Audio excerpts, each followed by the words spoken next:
Nah, di mata kuliah kita ini, di pemodelan lingkungan ini, kita akan banyak sekali menggunakan model matematis, kemudian kita develop gitu ya, dalam bentuk software, bukan software juga, dalam bentuk file digital, dalam bentuk Excel maupun dalam bentuk pemodelan dinamis nantinya, sehingga bisa digunakan dengan mudah kalau dipakai lagi.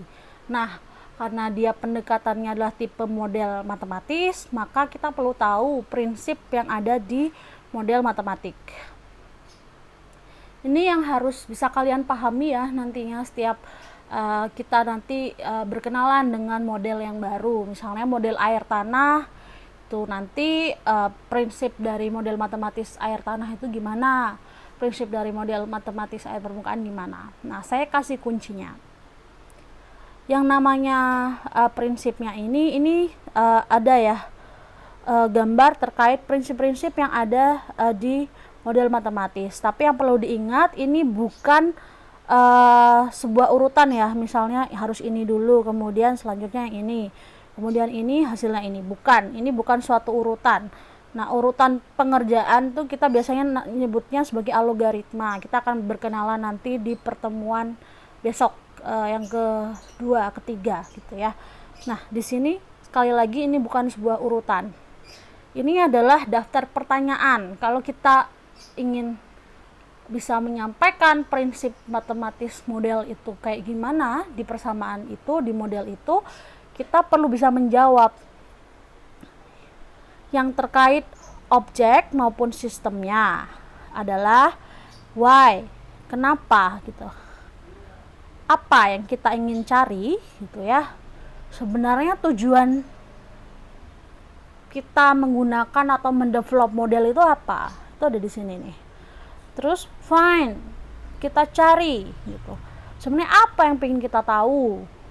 Nah, kita bisa melis nih di sini. Data-data apa yang kita butuhkan untuk memodelkan. Selanjutnya, given.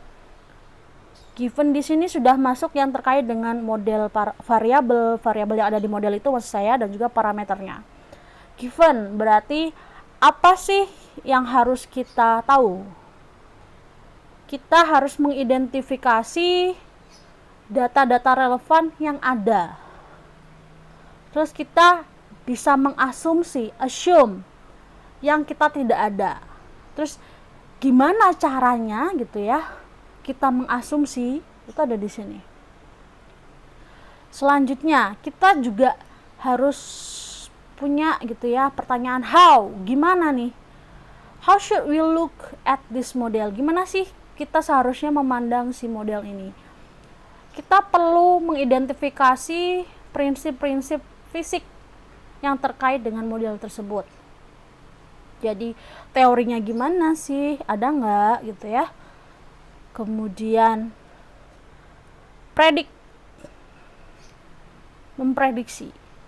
Kita harus bisa menjawab sebenarnya model ini bisa memprediksikan apa. Terus kita harus bisa mengidentifikasi persamaan yang ada nanti ketika digunakan gitu ya, gimana caranya sih ngitungnya gitu. Kira-kira nanti hasilnya gimana sih? Kita harus sudah bisa memprediksi. Improve ya. Gimana sih caranya kita bisa memperbaiki si model?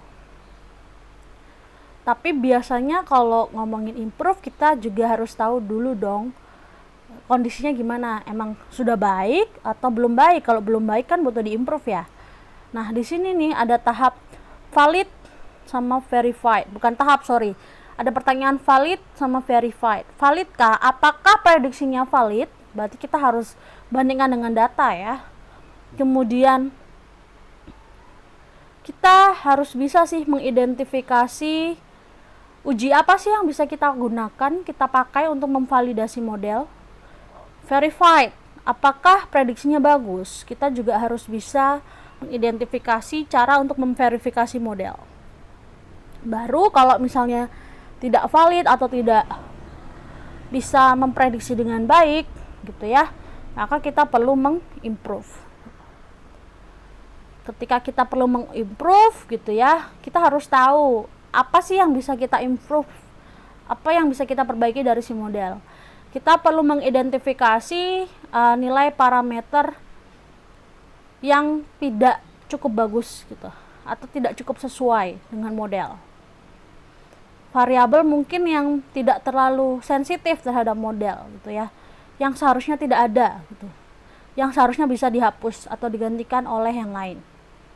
Nah, di sini sebenarnya adalah sebuah looping ya, antara model dibangun, kemudian divalidasi, kemudian diverifikasi, kalau masih belum cukup diimprove, terus divalidasi lagi, diverifikasi lagi, masih belum bagus diimprove lagi, validasi lagi, verifikasi lagi.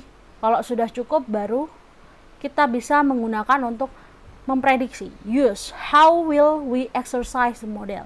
Gimana sih caranya kita merunning gitu ya, menggunakan ini model gitu. Gimana agar si model ini bisa bekerja? Kita mau apakan model ini? Ini adalah prinsip-prinsip dari model matematis gitu. Yang nantinya ketika saya mengenalkan model yang akan kita gunakan, kalian harus bisa gitu ya, menganalisa secara mandiri gitu.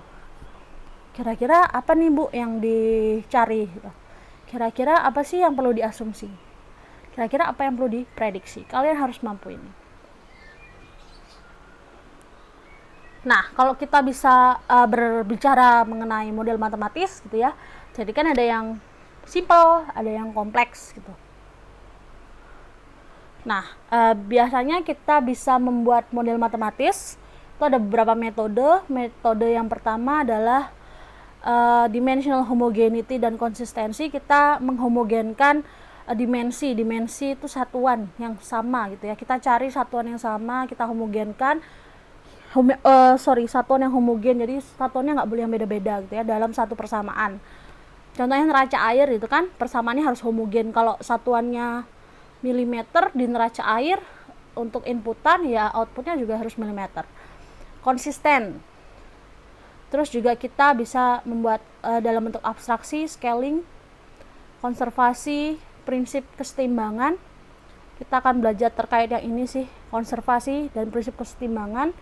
Dan juga yang constructing linear model ini sih harusnya nggak usah diajarin, udah bisa ya, tapi nanti kita akan bahaslah dikit-dikit di pertemuan berikutnya. Nah, dari model-model yang kita sudah bangun itu sebenarnya dari tingkat detail prosesnya maupun pemahamannya itu ada yang jelas, ada yang tidak jelas. Kalau model tersebut jelas gitu ya, oh ini didapat dari linear model Bu. Linear model tuh sumbu X-nya misalnya tadi yang model pertumbuhan enceng gondok tadi kan, sumbu X-nya adalah waktu, sumbu Y-nya adalah pertumbuhannya. Oh, berarti dari ya itu tadi masukin nilai usianya si enceng gondok gitu kan dalam persamaan gitu. Itu kan jelas ya dari mana. Ada yang tidak jelas. Kalau jelas kita biasanya menyebut dengan istilah white box. Ada yang sebut dengan black box. Nah, kalau black box ini kita tidak tahu gitu ya apa yang terjadi di dalamnya gitu. Ada inputan, ada output dari model, tapi kita nggak tahu apa yang terjadi di dalamnya. Sebenarnya di pemodelan tahun lalu dan 2 tahun lalu saya mengajarkan artificial neural network. Di sana ada yang namanya black box model dalam bentuk ANN gitu ya. Dia bisa memodelkan segala hal sih, asalkan kita punya data. Kak kelas kalian sudah dapat materi itu, cuman di kurikulum yang baru ini kita akan belajar hal lain sih, agar kalian lebih agar ilmunya nggak segitu-gitu aja lah. Nanti kita lebih ke sistem dinamik yang tidak didapat oleh kak kelas kalian. Untuk yang ANN kalian bisa belajar ke kak kelas kalian, atau bisa baca-baca publikasi saya, bisa dicek di ResearchGate saya terkait artificial neural network. Umumnya sih hanya sedikit ya yang bisa dimodelkan dengan white box model. Kalau misalnya kita punya data, sekali lagi akan lebih mudah dalam bentuk black box. Makanya saya kemarin ngajarinya ANN atau black box. Salah satu jenis dari black box model. Ada juga nih di tengah-tengahnya yaitu physical based model, yaitu dalam bentuk gray model. Jadi dia tidak terlalu jelas ya, karena berdasarkan teori itu tadi, makanya kita sebut dengan gray model. Tapi ya kalau dicari-cari runtutannya ya kita tahu karena berbasis teori itu.